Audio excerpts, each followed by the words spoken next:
Hello, ഇന്ന് നമ്മൾ day 11 ആണ്. ഇന്ന് ഞാൻ രാവിലെ കഴിച്ചത് 2 പൂരിയും പിന്നെ പൊട്ടറ്റോ കറിയുമായിരുന്നു. സത്യം പറഞ്ഞാൽ അതിൻ്റെ വീഡിയോ ക്ലിപ്പ് എൻ്റെ കയ്യിൽ നിന്ന് പോയി. അതുകൊണ്ട് തന്നെ ആ ഫോട്ടേജസ് എൻ്റെ കയ്യിലില്ല, അതൊന്ന് ക്ഷമിക്കണം. പിന്നെ ഞാൻ ഉച്ചയ്ക്ക് കഴിച്ചത് ബിരിയാണിയാണ്. അപ്പം ഞാൻ സ്ഥിരമായിട്ട് പുറത്തുനിന്ന് കഴിക്കാറില്ല.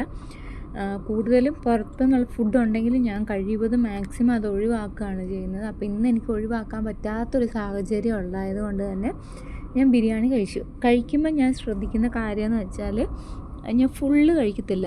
നേരത്തെയൊക്കെ നല്ലപോലെ ഒരെണ്ണം ഫുള്ള് ഞാൻ ഇതുവരെ കഴിച്ചിട്ടില്ല. എങ്കിലും എനിക്ക് ഒരു 100% വയറ് നിറയുന്നിടം വരെ ഞാൻ ബിരിയാണിക്ക് കഴിക്കുമായിരുന്നു. ഇപ്പം ഞാനൊരു 80 അല്ലെങ്കിൽ 70% നിറയുമ്പോൾ തന്നെ ഞാൻ ഫുഡ് കഴിപ്പ് നിർത്തും. അപ്പം ഞാൻ ഒരു ബിരിയാണിയുടെ ഹാഫ് കഴിച്ചു. പിന്നെ അതിൻ്റെ കൂട്ടത്തിൽ നമ്മൾ മാക്സിമം ബിരിയാണിയൊക്കെ കഴിക്കുമ്പോഴത്തേനും സാലഡും അതുപോലെ തന്നെ നാരങ്ങ അച്ചാർ അതിനകത്ത് കാണും. അതും കൂടെ കഴിക്കാൻ ശ്രദ്ധിക്കണം.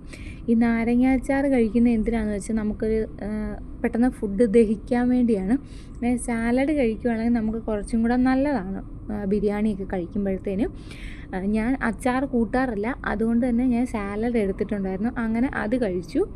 അതിനുശേഷം ഞാൻ വൈകുന്നേരം ഒന്നും കഴിച്ചിട്ടില്ല. ഇത്രയും ഹെവി ആയിട്ട് ഇന്ന് കഴിച്ചത് കൊണ്ട് തന്നെ വൈകുന്നേരം ഒന്നും കഴിച്ചിട്ടില്ല. വൈകിട്ടും ഒന്നും കഴിക്കുന്നില്ല, എനിക്ക് വിശക്കുന്നില്ല.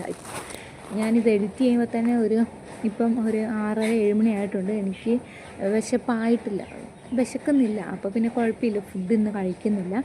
പിന്നെ അതിനുശേഷം ഞാൻ നടക്കാൻ ഇറങ്ങി.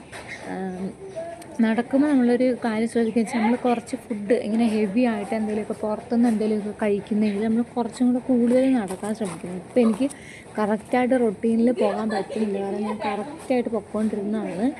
അപ്പോൾ എനിക്ക് കുറച്ച് തിരക്കുകളൊക്കെ ആയിപ്പോയതുകൊണ്ട് തന്നെ, പക്ഷെ ഞാൻ മാക്സിമം ശ്രദ്ധിക്കും കേട്ടോ ചെയ്യാൻ വേണ്ടി. അപ്പം അതുകൊണ്ട് തന്നെ പിന്നെ ഞാൻ നടക്കാൻ ഇറങ്ങി കഴിഞ്ഞാൽ പിന്നെ ഞാനൊരു 1.5-1.25 മണിക്കൂറാണ് നടക്കുന്നത്. അതായത് 10,000 സ്റ്റെപ്സ്. അത് കഴിഞ്ഞിട്ടേ പിന്നെ ഞാൻ എന്തേ ഉള്ളൂ, കാരണം ഇത്രയും നമ്മൾ ഫുഡ് കഴിച്ചതല്ലേ. പിന്നെ നമുക്ക് ഡേ ബൈ ഡേ നമുക്ക് നോക്കുമ്പോഴത്തേനും നമ്മുടെ ഡ്രസ്സിൻ്റെയൊക്കെ സൈസ് കുറഞ്ഞ് വരുന്നത് മനസ്സിലാകുമ്പോൾ നമുക്ക് ഒബ്വിയസ്ലി മനസ്സിലാവും നമുക്ക് വെയിറ്റ് നന്നായിട്ട് കുറയുന്നുണ്ടെന്ന്.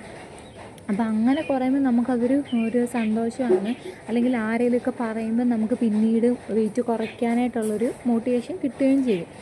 അപ്പോൾ അതുകൊണ്ട് തന്നെ എനിക്കിപ്പോൾ മനസ്സിലാകുന്നുണ്ട്. പിന്നെയും എനിക്ക് ഈ പാൻറ്റൊക്കെ നല്ല ടൈറ്റായിരുന്നു, ഈ ടോപ്പ്. ഇപ്പോൾ എനിക്കിതൊക്കെ ഭയങ്കര ലൂസായി, ഭയങ്കര ഈ അപ്പാപ്പൻ്റെ ഡ്രസ്സ് എടുത്തിടുക എന്നൊക്കെ പറയത്തില്ല, അതായത് നമുക്ക് ഭയങ്കര ലൂസായിപ്പോയി എനിക്കിതൊക്കെ. അപ്പം നമുക്കതൊക്കെ കാണുമ്പോൾ ഭയങ്കര സന്തോഷമാണ് കേട്ടോ. നിങ്ങൾക്കും അത് അനുഭവിച്ച് കഴിഞ്ഞാലേ മനസ്സിലാവുള്ളൂ, കാരണം നമുക്ക് നല്ല വ്യത്യാസം വരുമ്പോൾ നമുക്ക് മനസ്സിലാവും. അങ്ങനെയൊക്കെയായിരുന്നു നമ്മുടെ ഇന്നത്തെ ഡേ. ഇന്ന് ഇത്രയൊക്കെ കാര്യങ്ങളാണ്. പിന്നെ അതിന് പുറമെ ഞാൻ വെള്ളവും കുടിച്ചിട്ടുണ്ട് കേട്ടോ. ഇത്രയൊക്കെയാണ് ഞാൻ കഴിച്ചതും കുടിച്ചതും.